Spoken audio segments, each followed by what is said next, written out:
Hey guys, hope everything's going well. You guys know that drill. Smash that like button, subscribe if you haven't, comment down below. Follow me on Instagram at AIH_sports. Follow me on my YouTube channel at AIH Finance. That's my other channel. And Twitter, AIH_sports. Now, I wanted to talk about this one car that I got, 1993 Ted Williams Company, Brooks Robinson, PSA DNA. Got another one of Brooks Robinson's auto, $20 shipped and sales tax. Not bad at all. Not bad at all. And I know some people will be like, hey, Brooks signed so many cars. Yeah, that's true. But at the same time, if I get it authenticated by PSA, shipping it out to them, getting it back, what is it? At least $35-$40 at least. It's probably more. So I find a deal. It's cheaper getting it online than just buying an autograph from his website and then shipping it out to PSA. Now, today I wanted to touch base on the F1 charade and how the influencers, it's only the influencers, in my opinion, that have caused the prices to go up, along with the Netflix documentary, and I'll explain. I was looking at this post from, I believe, the Prion collection, something like that, on Instagram. He has a large following. And he said this in a very polite and civil manner. He was trying to educate people.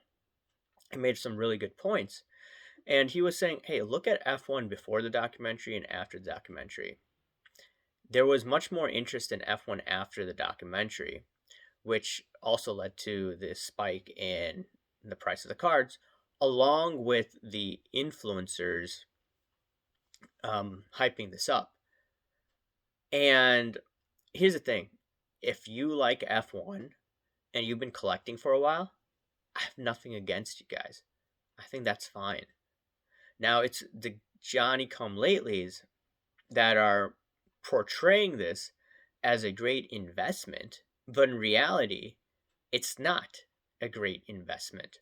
It's all based on hype. And if you just go back early on, like maybe 5-6 years ago, there wasn't that much demand in the United States in F1. Yeah, it's an international thing. I get that. Not too much speculation in their cards. And there was at one point I was reading, I found this through the Prion collection first, and he was talking about this. I think the governor of Texas cut funding for F1. They didn't have that much demand. And now, because of this documentary, the last event, I believe I think it was in Dubai or was in Abu Dhabi. I don't know. Regardless, it was in that region of the world. They had, I think, 108 million viewers. I believe that's a lot. It's a 29% increase. Okay, the Netflix documentary helped. And if you're just looking at this, you can see all of the influencers were talking about F1, F1, F1, F1 last year in late December. Remember, over a year ago, you had influencers talking about Fleer 86. Oh, this is going to go to a moon. This is going to go to $1 million. Oh, look at this fantastic card. And sure, the Jordan documentary helped propel some of his cards up. There's no doubt about that, along with the easy money out there from the Fed, stimulus money, stimulus checks, etc. We had all of that going on, and then it topped out right around there were no buyers left. And influencers stopped talking about it. I think right around when PSA closed, you had Vegas Dave's video, you had all these things happening, and the economy opening back up. What happened to the Fleer 86 card? Went down. It got its jump start through the Jordan documentary. And what propelled F1 cards? It it went up because of the Netflix documentary. And now you have these influencers who think that they're smart and saying, "Hey, F1, F1, F1." Every freaking Instagram post of this one person that I follow, it's about F1. They're hyping it up like it's a great investment. And what pisses me off is that they go to these conferences. They go to this conference, not conferences, show, and saying, "Oh, they want to get rid of these cards." And they said that, "Oh, I want it for the community, right? I want the community to have some of these cards." How I interpret it as, you want to push this upon the community at the highs. You want to make money off of them. You could care less about the community. Remember Karl Marx? He was about the community, right? Now, everyone who talks about community in the sports card hobby isn't, it doesn't have bad intentions, in my opinion.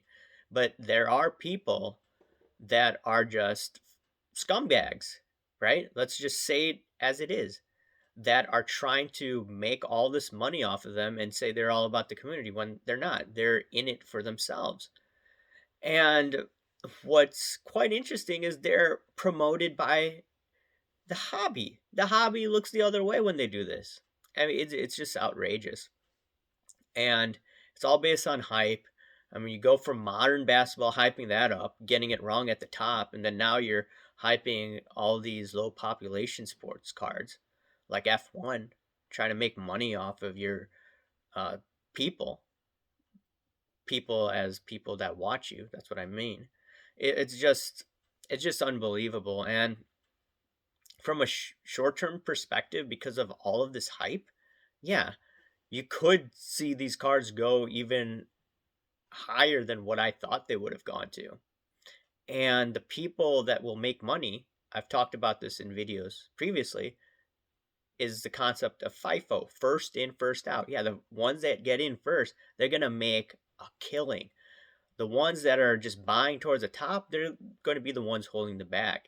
And if some people think that this video is harsh going after influencers, well, I consider this to be a favor.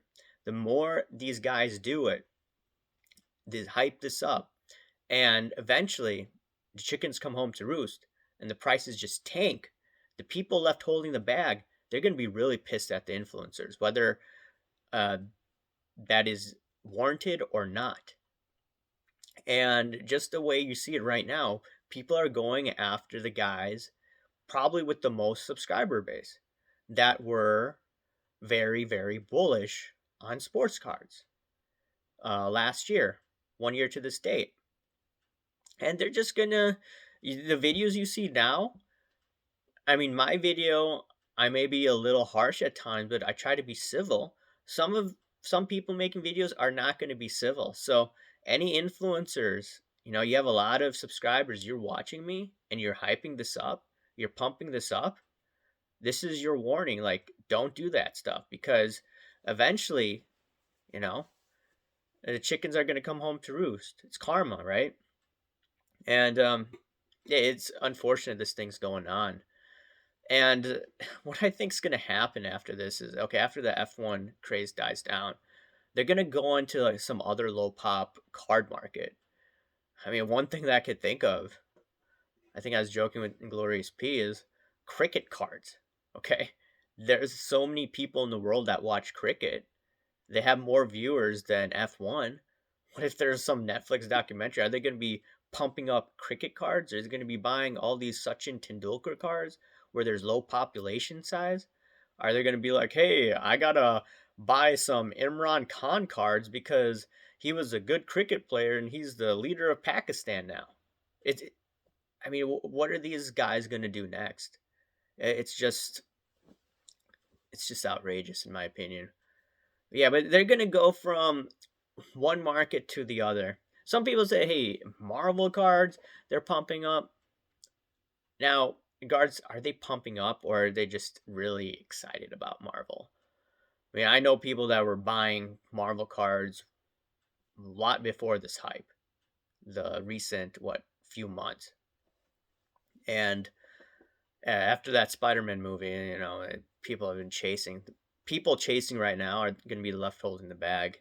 So you could see the same phenomenon. The ones left holding the bag, they may start going after content creators. It may not be pretty a few years from now.